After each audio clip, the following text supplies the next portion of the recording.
After page 145, correcting and lightening up the areas around her eyes, we're now going to move on to page 146, adjusting skin tones. So in Photoshop, you can select a color that targets skin tones so that it's easier to adjust the levels and color tone of skin without affecting the entire image. The skin tone color range selects other areas of the image with a similar color. But if you're making slight adjustments, this is usually acceptable because we're only adjusting the skin tone on her face. So let's go open Photoshop. Again, this is page 146 in our book. So you're going to choose Select, Color Range. You're going to get this dialog box, and what you need to do is select Skin Tones toward the bottom. And step 3, you need to make sure you check or click on this checkbox for Detect Faces. So this will hone in on the skin tones of our model's face. Let's decrease the fuzziness slider to 28. So again, you can move the slider back and forth, or you can just type 28 there.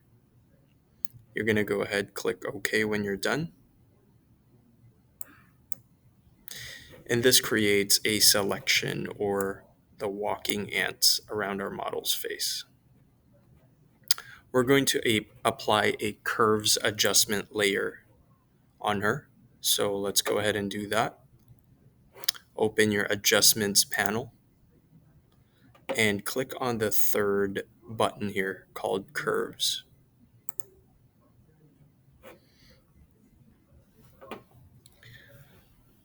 So on step 6, click in the middle of the graph and pull the curve slightly up. The selected areas lighten. The adjustment affects more of the image than the skin tones, but the effect blends well and is subtle.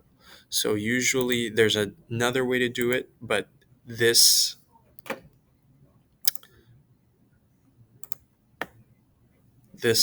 step is pretty straightforward and it doesn't require too much tweaking in our image. So adjustment, curves. Now you have a mask of her skin tones, especially on her face. So going to the properties panel, you're going to just drag this graph up slightly. Let me zoom out so we can see the entire effect on our model.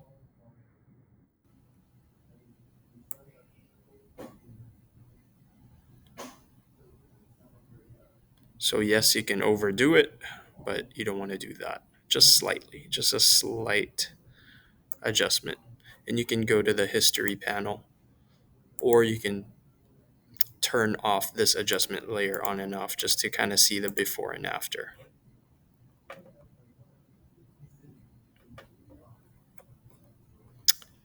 Next, we're moving on down to page 150, applying surface blur. So what you need to do is select the corrections layer, and we need to duplicate it, layer, duplicate layer, and we're going to call it surface blur. We now have 3 of those model images. Next, you need to move the surface blur between the curves and levels layers in the layers panel. Mine got accidentally deleted, so I need to recreate one.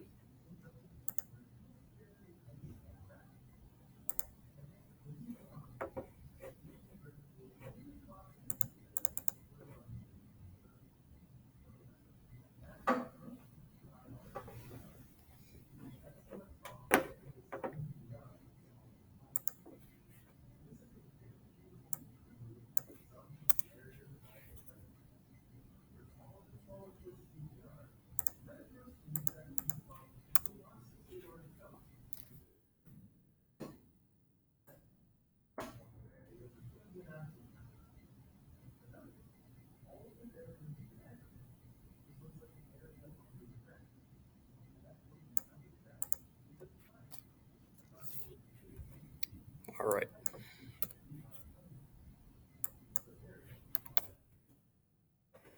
So we want the surface blur in between the curves and levels layer. So right there. Next, we're going to go to filter, blur, and surface blur. So this will kind of give you a softer um, touch to her image or to our model. So radius has to be 5 pixels. Threshold, let's lower it down to 10. Let's click OK. Now we're going to set the opacity. Remember, opacity refers to how transparent or opaque we want our image to be. So too much of it will be too obvious, so let's lower it to 30.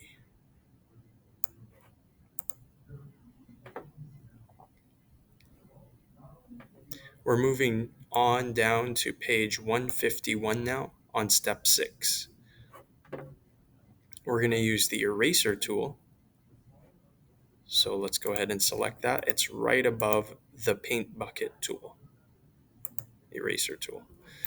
Let's set it to somewhere between 10 and 50 pixels, so it's up to you. And 10% hardness. And set the opacity to 90. So the opacity is up here in the options bar. 90.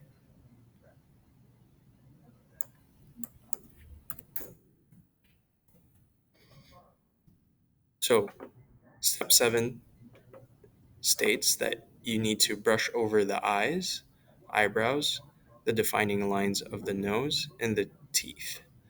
You're erasing part of the blurred layer to let the sharper layer below show through in these areas. Okay? So let's go ahead and do that. I'm going to zoom in a little bit.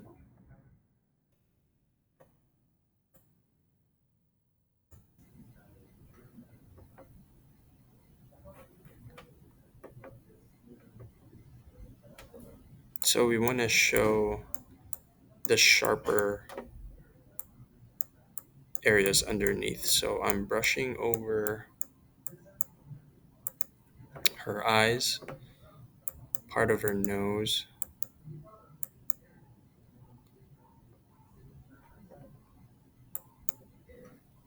some of her lips, and her teeth.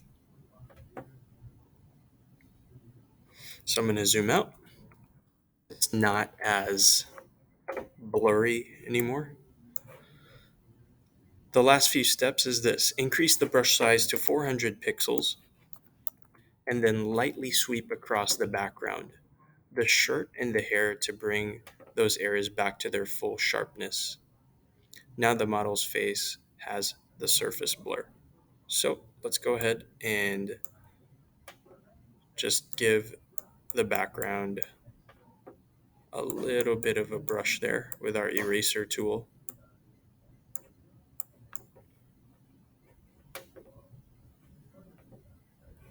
Some of her hair, some of her clothes.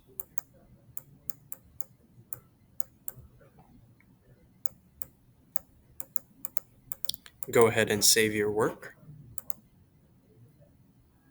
File save. Click OK. Last but not least, when you're submitting this to me, I need you to export it as a JPEG. So our usual steps are File, Export, Export As. You're going to get this dialog box. Format is JPEG, quality. I usually go for excellent or great, but in this case, we want a smaller file size. You can choose either very good because it doesn't move by much. And I need you to export it. And this will show up in your folder or save it inside your folder, whichever period you're in. Go ahead and save it there. Let's name it model. Let's save. And that's what I need you to submit to Schoology.